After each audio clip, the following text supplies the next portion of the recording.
आज हम क्लास 10 के फिजिक्स का पहला चैप्टर इलेक्ट्रिसिटी पर हम कर रहे हैं। इलेक्ट्रिसिटी सबसे पहले समझते हैं कि इलेक्ट्रिसिटी क्या होता है। इलेक्ट्रिसिटी जो है यह एक सोर्स होता है एनर्जी का, जो हमारे लाइफ को क्या करता है, कंफर्टेबल बनाता है और इजी बनाता है। Electricity is a source of energy which makes our life easy and comfortable.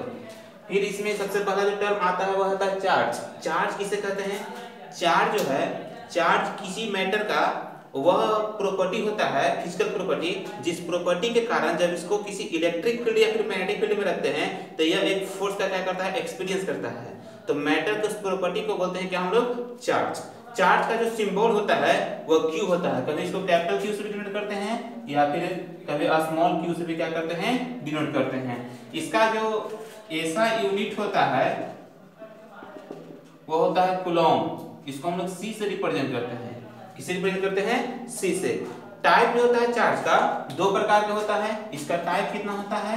Type होता है दो प्रकार के। एक होता है आपको पॉजिटिव चार्ज और एक होता है निगेटिव चार्ज।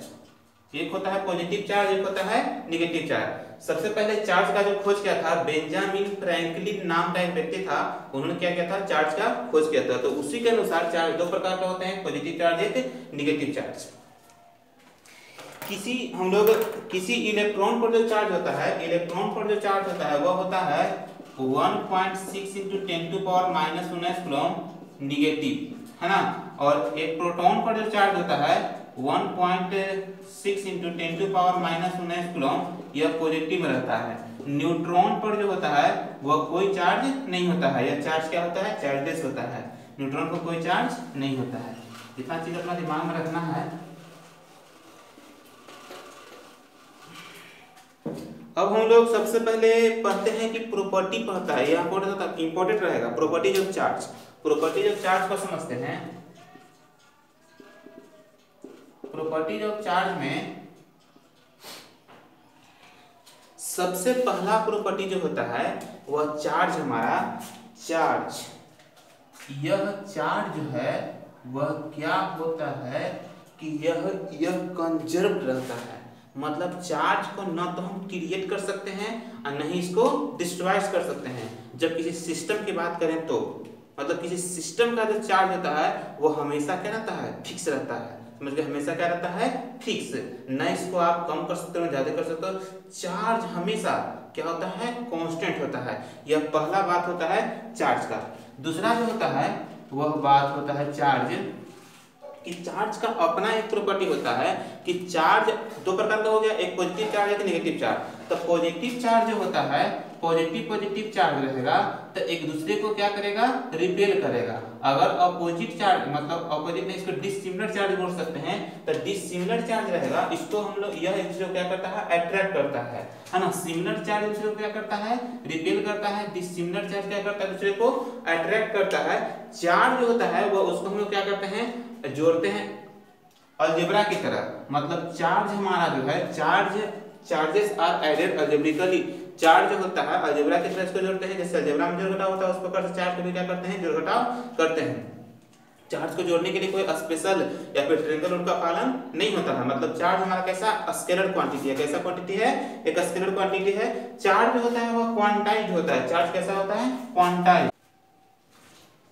चार्ज जो होता है वो हमारा क्या होता है, क्वांटाइज होता है। क्वांटाइज कहने का मतलब हो गया कि चार्ज जो होता है वो हमारा पैकेट रूप में पाया जाता है। चार्ज होता है हमारा बंडल रूप में पाया जाता है।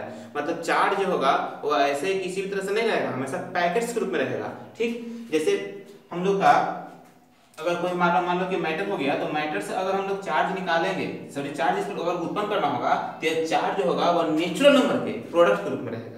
चार्ज क्या होगा, नेचुरल नंबर के प्रोडक्ट के रूप में रहेगा। ऐसे वैसे चार्ज नहीं रहेगा, हाफ चार्ज नहीं हो सकता है ना, 1.5 चार्ज नहीं हो सकता है। जब भी रहेगा हमारा नेचुरल नंबर के प्रोडक्ट के रूप में रहेगा।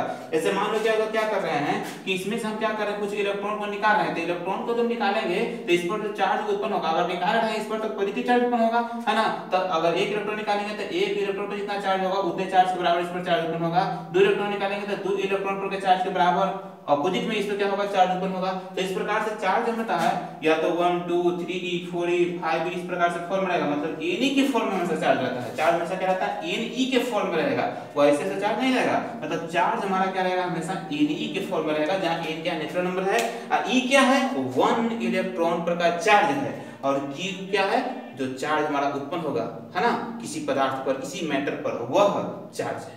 समझे बात? तो चार्ज हमेशा क्या होता है, क्वांटाइज्ड होता है। ठीक, इस बात को तुम याद रखना, चार्ज हमेशा क्या होता है, क्वांटाइज्ड। अब तुमसे कोई पूछ देगा कि बताओ कि एक किसी भी मैटर पर 1 कूलम्ब चार्ज उत्पन्न करने के लिए हमको उसमें से कितना इलेक्ट्रॉन निकालना होगा, है ना, पॉजिटिव चार्ज उत्पन्न करने के लिए कितना इलेक्ट्रॉन क्या करना होगा, बाहर निकालना होगा। तो समझते हैं कि देखो हमको Q का मान लेना है 1 कूलम्ब, ठीक, कितना इलेक्ट्रॉन निकालना होगा n बराबर, E का वैल्यू फिक्स होता है 1.6 × 10⁻⁹। तब Q बराबर फॉर्मूला होता है n × E। तो यहाँ से n बराबर क्या हो जाएगा, Q बटा में E। Q की जगह हो जाएगा आपको 1, E की जगह 1.6 × 10⁻⁹। इसको ऊपर ले जाएंगे तो 10/16, 10 के पावर को ऊपर ले जाएंगे तो हो जाएगा 10 के पावर हो जाएगा कितना, 19 ना। तो इसको भाग दीजिएगा तो 0.625 × 10 के पावर 19 आएगा। अगर डेसिमल हटाएंगे इधर ले जाएंगे 6.25 × 10 पावर कितना हो जाएगा, 18। इतना इलेक्ट्रॉन, तो 1 कूलम्ब चार्ज उत्पन्न करने के लिए हमको इतना इलेक्ट्रॉन क्या करना होगा, उसमें से निकालना पड़ेगा, अगर पॉजिटिव चार्ज उत्पन्न करना है तो। समझ गए बात? तो चार्ज हमेशा जो होता है वह पैकेट रूप में पाया जाता है। अब इसमें हम लोग को पढ़ना है कूलम्ब्स का नियम। कूलम्ब्स लॉ किसे कहते हैं, इसको समझते हैं।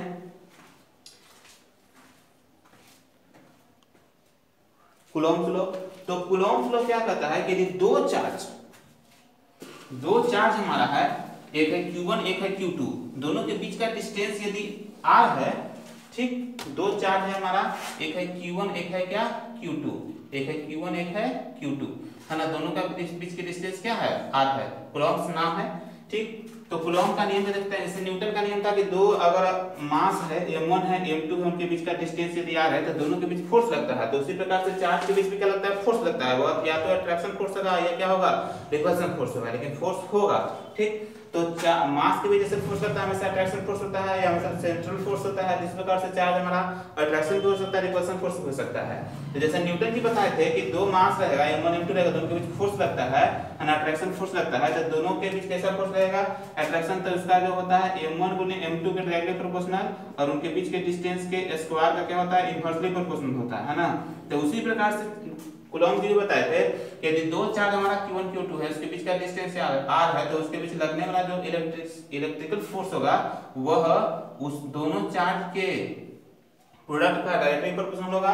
और दूसरा बात बताए थे कि उनके बीच के डिस्टेंस के स्क्वायर का क्या होगा, इनवर्सली प्रोपोर्शनल होगा, है ना, इनवर्सली क्या होगा, प्रोपोर्शनल होगा। अगर दोनों को हम लोग एक साथ कंबाइन करते हैं तो हमारा एक डायरेक्टली प्रोपोर्शनल Q1 Q2 बटा में क्या हो जाएगा, r²। एक डायरेक्टली प्रोपोर्शनल Q1 Q2 बटा में क्या हो जाएगा, r² हो जाएगा। यहाँ से प्रोपोर्शनलिटी का साइन हटाने के लिए किसी कांस्टेंट को लाएंगे, उस कांस्टेंट को k यहाँ पर नाम दिया जाता है।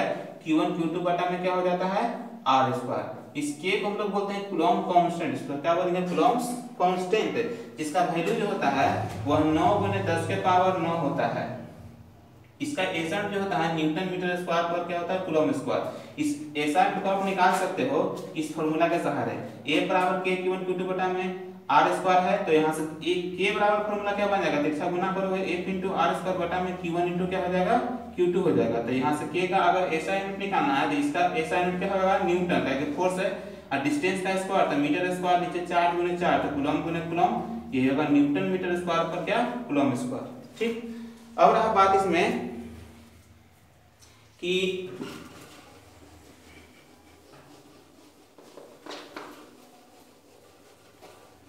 ये कूलम्ब किसे कहते हैं, उसको समझ लिया जाए। एक कूलम्ब,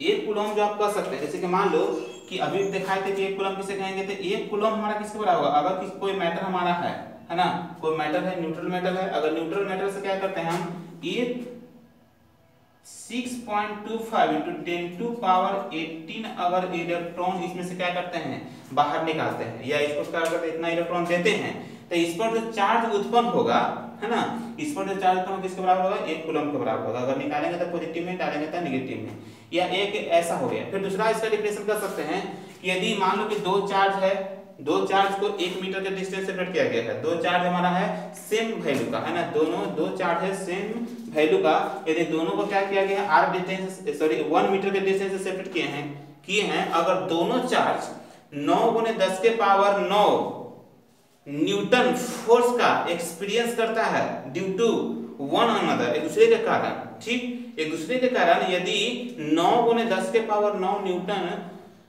का फोर्स यदि एक्सपीरियंस करता है 1 मीटर के डिस्टेंस पर रखने पर दो सेम वैल्यू वाले चार्ज को, तो दोनों सेम वैल्यू वाला जो चार्ज होगा वह क्या होगा, 1 कूलम का होगा। समझे? आज तक इतना ही रहने देते हैं फिजिक्स में। इसका नोट का फोटो हम खींच करके आपको कल व्हाट्सएप पर डाल देंगे, जब वीडियो डलाएगा उसके बाद डाल देंगे। आप उससे क्या कीजिएगा, फिर बना लीजिएगा और वीडियो से समझने का उसको प्रयास कीजिएगा। Thank you.